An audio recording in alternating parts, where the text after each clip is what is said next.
The Fox and the Vanishing Moon. The forest of Brindlewood had always been a quiet place. Calm rivers, sleepy owls, and a sky that sparkled like 1,000 tiny fires. But one night, something very strange happened.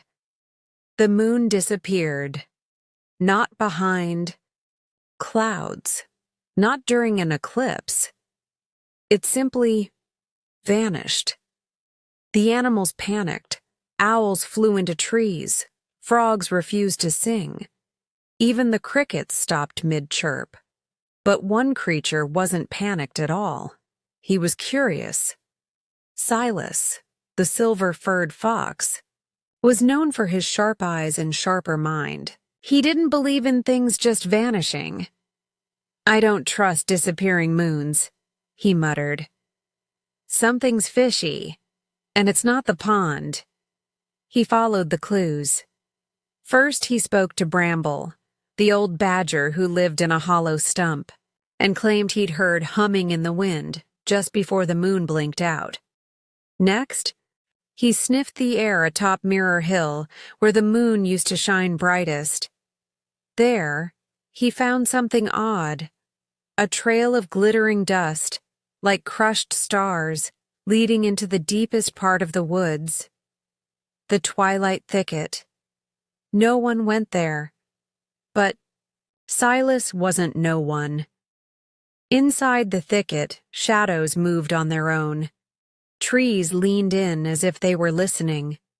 At the center, he found a small glowing pool. Floating above it was a glass jar, and inside the jar was the moon, tiny, glowing, perfectly round. "Who in the forest would steal the moon?" Silas whispered.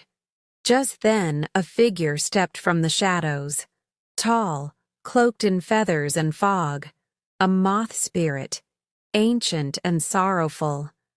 "I didn't steal it," she said softly. "I borrowed it. The night has been too loud. I needed stillness." Silas tilted his head. "But the night isn't yours alone. It belongs to the owls, the wolves, the rivers, even the frogs." The spirit sighed. "I forgot. I only wanted peace." With a wave of her hand, the jar opened. The moon floated back into the sky like a pearl returning to the sea.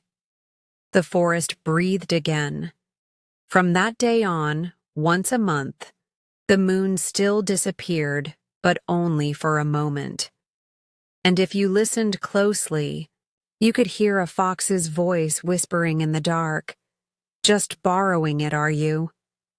And somewhere in the shadows, the spirit would smile.